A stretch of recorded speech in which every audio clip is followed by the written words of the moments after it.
It is day 76 since 84-year-old Nancy Guthrie disappeared, and today a rootless hair sample has entered an FBI laboratory for advanced genetic sequencing, according to a report from the Hindustan Times. Forensic specialists are currently attempting to extract a complete DNA profile from microscopic biological material recovered at the crime scene. Standard genetic extraction typically requires the follicular tag located at the base of a hair strand. The current sample lacks this critical physical component and therefore requires highly specialized mitochondrial analysis. This sophisticated methodology demands significant laboratory time, but offers a measurable probability of identifying the individual who breached the residence. This technical development represents a critical pivot from digital surveillance tracking back to physical biology. But before federal investigators can translate that mitochondrial code into a definitive suspect profile, we must decode the architectural timeline of January 31st. We must analyze the precise sequence of mechanical and biological events that occurred inside that quiet Arizona home. Law enforcement agencies currently possess a massive volume of electronic data points detailing the hours leading up to the abduction. Yet a severe temporal anomaly exists within that established digital footprint. There is an exact 41-minute gap between the moment the exterior security grid failed and the moment the victim was physically compromised. The core objective of this forensic investigation is not merely identifying the perpetrator through genetic markers. The primary objective is determining the exact operational mechanics utilized during those silent 41 minutes in the dark. 41 minutes provides an intruder with an extensive window to conduct secondary operations within a confined space. This specific duration allows for environmental manipulation or the systematic location of valuable assets. A biological clock is currently ticking inside a federal sequencing machine. A parallel digital clock continues to run on an anonymous cryptocurrency network. We must align these two distinct timelines to understand the true nature of this targeted operation. Welcome back to Tracking Evil with John, where we do not chase emotional rumors or unverified public theories. We follow the cold precision of verified forensic data. Subscribe to the channel to track the evidence as this active investigation continues to develop. To analyze the 41-minute discrepancy, we must first establish the baseline timeline of physical events. On the evening of January 31st, at exactly 9:48, Tommaso Cioni transported his mother-in-law to her primary residence. The residential drop-off protocol followed a strict and documented behavioral pattern. He positioned his vehicle outside the property to visually verify her safe entry into the main structure. At 9:50, the automatic garage door mechanism engaged and closed completely. The precise timing of this mechanical action establishes a concrete anchor point for the subsequent electronic timeline. Law enforcement officials operate under the assumption that the elderly woman began her standard evening routine immediately after this event. She relied heavily on prescribed cardiac medication and a surgically implanted pacemaker to regulate her vital functions. Pima County Sheriff Chris Nanos has officially designated this situation as an active and ongoing kidnapping investigation. The authorities have explicitly eliminated the possibility of a voluntary disappearance due to her severe medical dependencies and highly limited mobility. Sheriff Nanos utilized official press briefings to establish this parameter and systematically rule out theories regarding medical confusion. The physical evidence documented at the primary location heavily supports this official law enforcement classification. Crime scene technicians discovered a measurable volume of blood located directly near the front entrance of the residence. Laboratory diagnostics subsequently confirmed that the collected genetic material belonged to the missing woman. This physical breach marks the definitive end of the verified safe timeline and the immediate beginning of the chronological anomaly. The general public remains heavily focused on these preliminary hours and the visible remnants of the physical crime scene. Audiences continue to dissect the documented actions of the family members and the physical trauma left behind at the doorway. That specific narrative represents merely the surface level of an increasingly complex forensic investigation. Now we must pivot away from the physical blood evidence and peel back the first layer of this mystery to examine the hidden electronic data. The public narrative surrounding Tommaso Cioni provides a textbook example of social media overriding forensic logic. Online communities immediately categorized the son-in-law as the primary suspect based entirely on his physical proximity to the timeline. He represented the final verified human contact before the chronological anomaly began. This spatial reality fueled thousands of speculative theories across digital platforms. Amateur sleuths constructed elaborate motives, utilizing fragmented news clips and emotional bias. Yet Pima County investigators maintain a distinctly contradictory operational stance. Law enforcement officials steadfastly refuse to classify Cioni as a suspect or a person of interest. They have systematically shielded him from media inquiries and aggressive public interrogation. This definitive protective measure suggests investigators possess irrefutable exculpatory evidence regarding his physical location. The police strategy relies on verifiable data points rather than internet consensus. We must examine the hardware installed at the Guthrie residence to understand this discrepancy. The property utilized a sophisticated perimeter security system equipped with motion sensors and continuous recording capabilities. These digital sentinels document every physical interaction within their operational radius. The exterior grid serves as the first line of objective truth in any residential investigation. At precisely 1:47 in the morning, the primary entrance camera experienced a critical failure. The FBI forensic analysis indicates this was not a systemic malfunction or a localized power degradation. An unidentified individual deliberately obscured the objective lens with an opaque material. The physical execution of this blinding maneuver requires specific knowledge of the camera positioning. The perpetrator approached the lens from a calculated blind spot to evade the infrared motion trigger. The digital log registers the sudden loss of optical input but captures zero identifying physical characteristics. The online tribunal continues to dissect the son-in-law while entirely ignoring this deliberate hardware manipulation. A spontaneous crime of passion does not involve the surgical neutralization of perimeter security devices. The act of blinding the lens indicates advanced premeditation and a distinct awareness of the electronic surveillance grid. Investigators recognize this calculated digital evasion as a signature of a professional infiltration. They understand the perpetrator executed a planned breach rather than a random physical assault. The public remains fixated on the familiar face of the family member. They fail to cross-reference their emotional suspicions with the objective electronic data. The camera log records the precise moment the exterior defense collapsed. It marks the initiation of the silent phase within the structure. The optical failure at 1:47 merely represents the initial perimeter breach. The most critical forensic data point resides deep within the victim herself. Nancy Guthrie required a surgically implanted pacemaker to maintain her cardiac rhythm. Modern pacemakers function as highly specialized internal digital transmitters. They continuously broadcast physiological data to an external monitoring application via localized radio frequencies. This telemetry system establishes a constant digital tether between the biological heart and the medical network. The system requires physical proximity to a designated receiving device to maintain the data stream. At exactly 2:28 in the morning, this biological broadcast abruptly terminated. The medical application registered a complete loss of signal from the internal cardiac transmitter. A total signal failure requires the transmitter to move beyond the physical range of the receiving device. This unalterable data point establishes the exact moment the victim was removed from the physical premises. We must analyze the mathematical discrepancy between these two critical timestamps. The exterior camera failed at 1:47. The internal cardiac signal vanished at 2:28. This creates a definitive 41-minute operational window inside the residence. A targeted intruder occupied the confined space with an 84-year-old woman for 2,460 seconds. Crime scene technicians discovered a concentrated volume of the victim's blood near the primary entryway. This biological evidence indicates a physical altercation occurred prior to the final extraction. Yet the chronological timeline suggests the perpetrator did not immediately remove the target from the location. What specific tactical actions require 41 minutes inside a compromised and potentially bloody environment? The intruder possessed ample time to interrogate the victim regarding secure financial access codes. They held sufficient duration to systematically search the property for physical assets or hidden hardware wallets.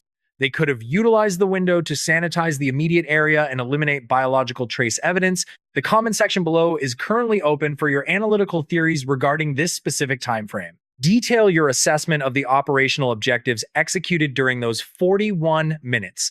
We must attempt to define the perpetrator's tactical movements within that silent void. The timeline demands logical explanation based on the available physical evidence. 41 minutes of absolute silence descended upon that Arizona residence. The physical crime scene yielded a blood pool and a blinded camera. The digital crime scene yielded a severed cardiac transmission. The local authorities faced a localized physical abduction with highly limited physical clues. Yet 3 days later, that prolonged silence was violently shattered by a new variable. The disruption did not originate from the surrounding physical environment or the local community. It emerged from an untraceable network located thousands of miles from the physical breach.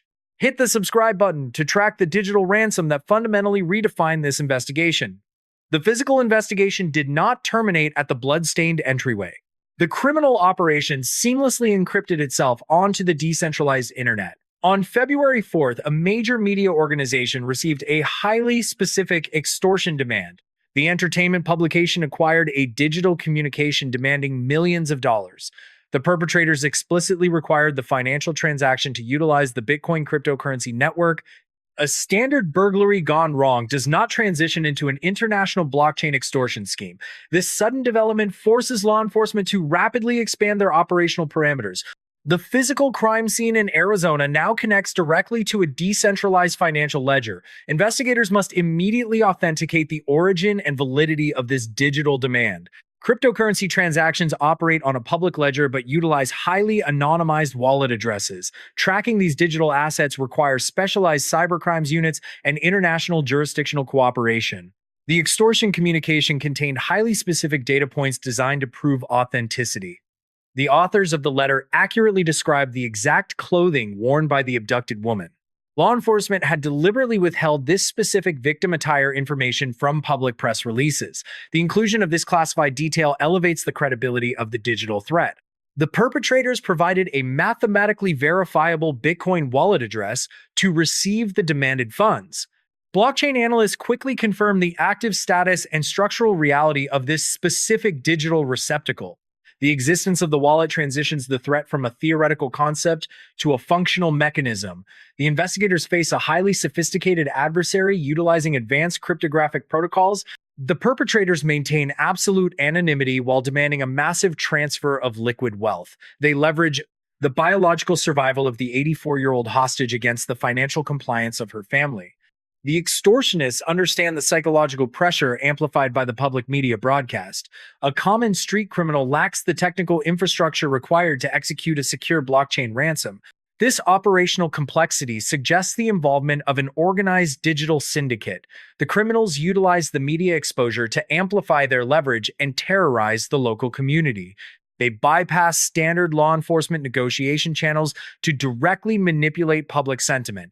The authorities must analyze the linguistic structure and digital routing of the extortion email. They trace internet protocol addresses through multiple virtual private networks and encrypted proxy servers. The digital forensics process attempts to locate the geographic origin of the electronic transmission. However, sophisticated operators routinely utilize compromised residential networks to mask their true physical location. The investigation now simultaneously requires biological expertise and advanced cryptographic decoding capabilities. The physical search teams continue to canvass the Arizona desert utilizing thermal imaging drones. Simultaneously, cyber analysts monitor the designated cryptocurrency wallet for any incoming transactional activity. The dual nature of this investigation strains local municipal resources and necessitates federal intervention. The perpetrators constructed a digital fortress around their financial demands. They rely on the mathematical complexity of the blockchain to shield their identities from federal authorities. A physical ransom drop provides law enforcement with a geographical location and a physical target. A digital transfer eliminates the physical exchange and removes the primary vulnerability of standard extortion. The criminals require the family to acquire millions of dollars in highly volatile digital assets. The procurement of such a massive volume of cryptocurrency requires specialized financial brokers and significant time. The extortionists establish an arbitrary deadline to maximize the psychological trauma inflicted upon the relatives. They control the narrative through their strategic release of verifiable victim details. The investigation pivots entirely toward monitoring the silent digital receptacle floating in cyberspace.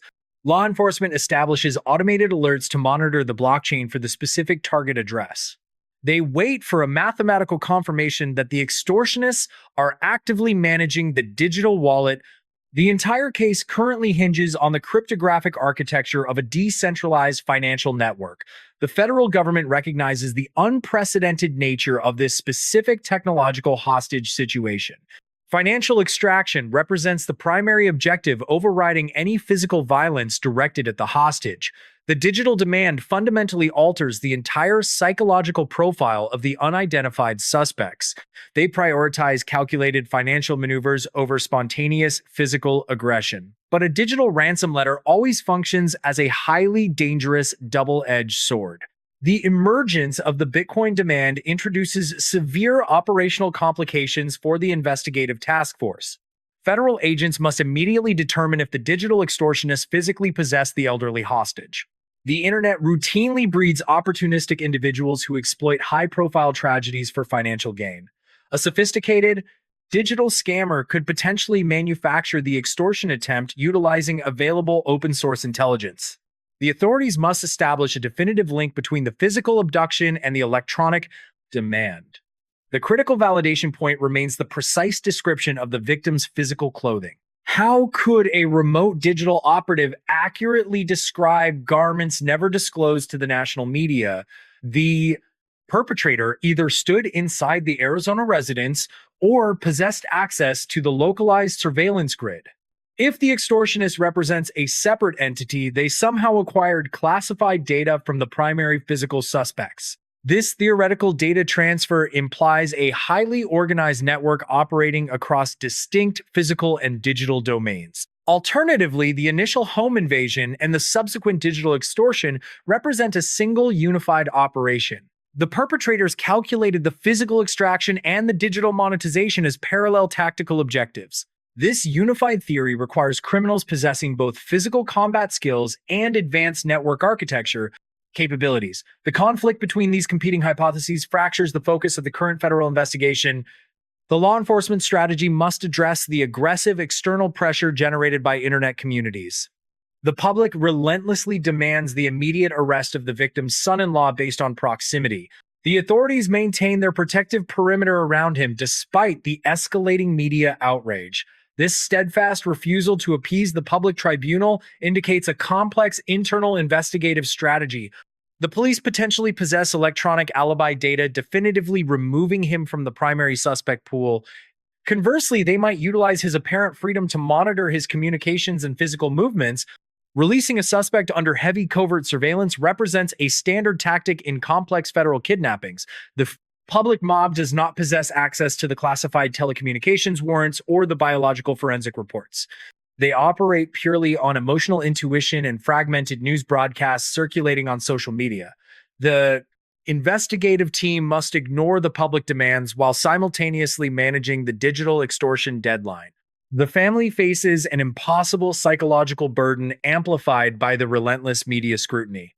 They endure the physical absence of their relative while simultaneously fighting public accusations of complicity. The authorities refuse to publicly validate or dismiss the legitimacy of the cryptocurrency demand. This deliberate informational vacuum forces the perpetrators to operate without confirming police tactical knowledge. The silence represents a calculated psychological countermeasure designed to destabilize the criminal syndicate. The investigators monitor the Bitcoin wallet, attempting to identify the digital infrastructure supporting the operation. They analyze previous blockchain transactions, searching for mathematical patterns or linked wallet addresses. The perpetrators depend on the decentralized network to maintain their operational security. Yet every interaction with the blockchain creates an immutable mathematical record on the public ledger. The criminals must eventually access the digital funds, utilizing a physical network connection. The intersection of the digital asset and the physical world represents their primary operational vulnerability. The Federal Cybercrimes Unit waits patiently for the perpetrators to initiate a transfer or consolidate funds. The tension within the investigative command center escalates as the arbitrary deadline steadily approaches. The physical search teams report zero progress regarding the geographical location of the abducted woman. The biological evidence gathered at the primary residence remains insufficient to generate an immediate physical suspect. The entire operational focus funnels toward the silent digital wallet containing zero mathematical data points. The authorities require the extortionist to make a tactical error within the complex blockchain environment. The perpetrators possess the hostage and maintain absolute control over the current engagement timeline. Investigators recognize the inherent friction between the physical kidnapping elements and the digital financial elements. The local police department remains completely silent regarding the ongoing cryptocurrency developments. The victim's family remains completely silent regarding the public accusations and the financial demands. But on the anonymous blockchain network, someone could no longer endure that agonizing silence. Please hit the subscribe button as we examine the digital communication that fractured the investigation. The digital ledger remained entirely static for 6 consecutive days following the initial extortion publication. Cryptocurrency wallets operate as passive receptacles until an active private key initiates a verifiable transfer of assets. Federal cyber units monitored this specific alphanumeric address utilizing automated tracking algorithms designed to flag any mathematical change. On February 10th, the stagnant digital environment experienced a sudden and highly unexpected mathematical fluctuation. An external entity executed a microtransaction targeting the exact wallet address provided in the original ransom demand. This specific financial transfer involved a negligible amount of liquid cryptocurrency holding virtually zero economic value. However, the perpetrators of this microtransaction embedded a specific text string within the operational code of the transfer. The unalterable blockchain ledger permanently recorded the following encrypted message targeting the extortionists: "We are ready to talk. Contact us." This brief digital communication completely fractured the established operational parameters of the federal kidnapping investigation. The message did not originate from the verified official accounts utilized by the local law enforcement agencies. Federal cyber protocols dictate absolute silence until a definitive geographic trace can be established. Therefore, the origin of this specific blockchain communication remains a highly contested and critical variable. The comment section below provides a platform for your analytical assessment regarding the identity of this digital sender. Did federal agents authorize this microtransaction to initiate a digital handshake and capture the extortionist routing data? Or did a desperate family member bypass the established law enforcement perimeter to initiate unauthorized private negotiations? The unauthorized engagement of an active digital extortionist presents severe tactical risk to the physical hostage. If the perpetrators detect a digital trap, they may immediately terminate the physical asset to preserve their anonymity. If the communication originated from a private citizen, it severely compromises the controlled negotiation strategy established by federal authorities. Following this specific electronic transmission, the targeted cryptocurrency wallet entered a state of absolute digital paralysis. The extortionists have not executed a single outgoing transaction or initiated any further public communication since February 10th. They have not attempted to consolidate the incoming microtransaction or transfer the existing theoretical funds to a secondary ledger. This prolonged digital silence suggests the perpetrators recognize the operational risk associated with engaging the anonymous message. They possess the technical sophistication to understand that every interaction with the blockchain exposes their digital infrastructure to federal analysis. The original ransom demand established an aggressive psychological deadline aimed at the immediate family members, yet the perpetrators systematically abandoned their own established timeline following the delivery of that single encrypted sentence. This behavioral anomaly heavily supports the theory that the original extortion demand was a highly sophisticated, opportunistic hoax. A legitimate criminal syndicate holding a high-value hostage rarely abandons a massive financial objective due to a single text string. Opportunistic cybercriminals, however, routinely terminate operations and abandon digital assets when they suspect active federal monitoring. They calculate the risk-to-reward ratio and determine that the potential for federal indictment outweighs the theoretical financial gain. The public ledger continues to publicly display the frozen assets and the unanswered communication for global observation. The digital investigation currently exists in a state of suspended animation while automated systems monitor the inactive wallet address. Law Enforcement officials refuse to provide any public clarification regarding the origin or the tactical intent of the February 10th message. This deliberate informational suppression forces the perpetrators to remain isolated and paranoid regarding the current status of the federal dragnet. The digital extortion angle initially presented a distinct path toward identifying the individuals responsible for the physical breach. It offered a mathematical trail linking the localized crime scene to a global network of decentralized financial transactions. However, the sudden paralysis of the targeted wallet address effectively neutralized this specific investigative vector. The authorities cannot execute a physical arrest based entirely on an inactive digital receptacle containing a single encrypted message. They require a verifiable connection between the anonymous network architecture and a physical suspect operating within the legal jurisdiction. That transaction might function indefinitely as a digital dead end within this complex operational matrix. But authorities are not only tracking cryptocurrency movement across decentralized networks, they are concurrently analyzing microscopic biological markers left behind at the primary physical breach point. Subscribe to the channel right now so you do not miss the impending collision between digital forensics and biological sequencing. The investigation must now reconcile the failed digital extortion strategy with the static physical evidence collected at the primary residence. The localized crime scene yielded highly limited biological material during the initial forensic sweep. The verified blood pooling near the entryway confirms a physical trauma event but provides zero identifying data regarding the perpetrator. The blinded exterior camera system documented the exact timing of the perimeter breach while successfully masking the intruder physical characteristics. The severed cardiac transmission established the precise extraction window without indicating the geographical direction of the subsequent transit. These established data points outline the mechanics of the abduction without identifying the biological architect of the operation. However, a recent development reported by the Hindustan Times shifts the tactical advantage back toward physical law enforcement. Crime scene technicians reportedly recovered a single microscopic biological anomaly located within the primary operational zone. They secured a rootless hair sample that does not match the genetic profile of the victim or her immediate relatives. Standard genetic analysis relies on the follicular tag to extract a complete nuclear DNA profile for immediate database comparison. The absence of this cellular material renders traditional forensic sequencing methodologies completely ineffective. The recovered evidence requires advanced mitochondrial DNA analysis currently being executed at a specialized federal laboratory facility. Mitochondrial sequencing traces maternal lineage and provides a highly accurate method for categorizing degraded or incomplete biological samples. This advanced extraction process is not measured in months or years like traditional cold case forensic analysis. The specialized equipment operates continuously, and the resulting genetic profile could emerge from the laboratory network within days. The pending biological data represents a ticking temporal anomaly for the individuals who breached the residence.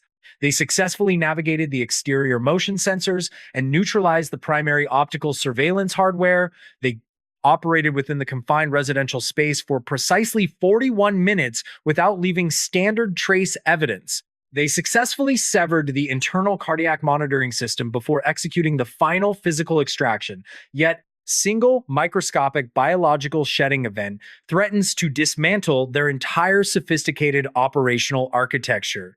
The federal database contains millions of established genetic profiles linked directly to verified physical identities and known geographical locations. If the mitochondrial sequence generates a definitive match, the investigation will immediately transition from analytical monitoring to physical apprehension. The authorities continue to maintain the protective perimeter around the son-in-law despite the ongoing public accusations. The pending laboratory results will ultimately provide the objective mathematical data required to validate or terminate his current protective status. The entire local community remains locked in a state of suspended anticipation, pending the release of this critical genetic report.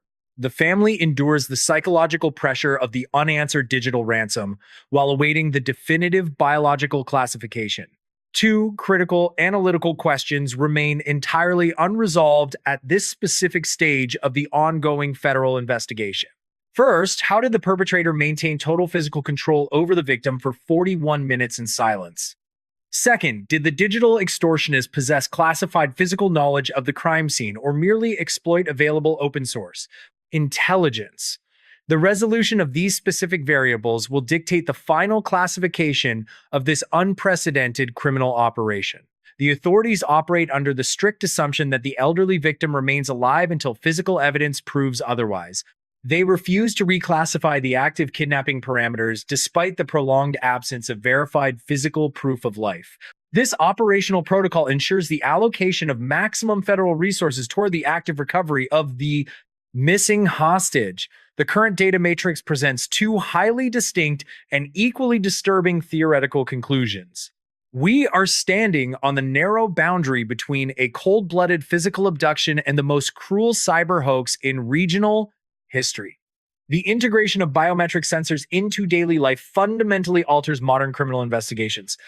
Perpetrators historically focused exclusively on eliminating physical trace elements like fingerprints or cellular tissue. They systematically scrubbed surfaces and utilized chemical agents to destroy visible biological markers. The modern investigator operates within an entirely different and highly complex forensic paradigm. What this case teaches us about the digital footprint of physical crimes alters our fundamental understanding of security. Every automated garage door and cardiovascular implant functions as a non-negotiable digital witness. These automated systems passively record mechanical actuations and biological rhythms with absolute mathematical precision. An intruder can successfully evade an infrared perimeter sensor while simultaneously triggering a secondary data cascade. The localized medical network registers the sudden physical absence of the targeted biological individual. The cryptographic ledger subsequently records the international financial extortion utilizing immutable blockchain code. A criminal entity cannot exist simultaneously in the physical environment and the digital void without generating operational friction. This inevitable technological friction produces the precise timestamps required to dismantle an artificial suspect alibi. The local police department utilizes this invisible digital infrastructure to build a chronological cage around the perpetrator. The electronic shadow often reveals the exact tactical maneuvers intentionally obscured by the physical darkness. However, the acquisition of this sophisticated telemetry does not guarantee the safe physical extraction of the primary target. Mathematical certainty regarding the chronological timeline offers zero physiological protection to the abducted hostage. Analyzing the precise geographic coordinates of a severed medical connection does not restore the physical health of the victim. The technological analysis must eventually intersect with a verifiable biological identity to achieve a definitive legal resolution. We continuously return to the terrifying reality of that specific temporal void inside the Arizona residence. The mechanical optical failure and the biological signal loss define a highly specific operational window. The perpetrator utilized those specific minutes to permanently alter the trajectory of multiple human lives. The federal sequencing facilities actively decode the mitochondrial structure of the isolated physical evidence. The specialized cyber units patiently monitor the frozen, decentralized assets for the slightest algorithmic fluctuation. This active investigation requires continuous forensic monitoring across multiple advanced analytical disciplines. We will cover every development on this channel the exact moment the FBI releases that DNA report. Subscribe to the channel to ensure you receive the immediate notification when the laboratory concludes its analysis. Does the individual responsible for the physical extraction understand the comprehensive nature of the current digital dragnet? The physical perimeter continues to expand while the analytical focus narrows onto a single microscopic cellular fragment. The ultimate resolution relies entirely upon the intersection of advanced genetic sequencing and immutable digital network analysis. If you are the individual who neutralized the residential optics at 1:47 in the morning, you cannot hide forever. The biological clock embedded within the cellular material of the hair you left behind is rapidly counting down.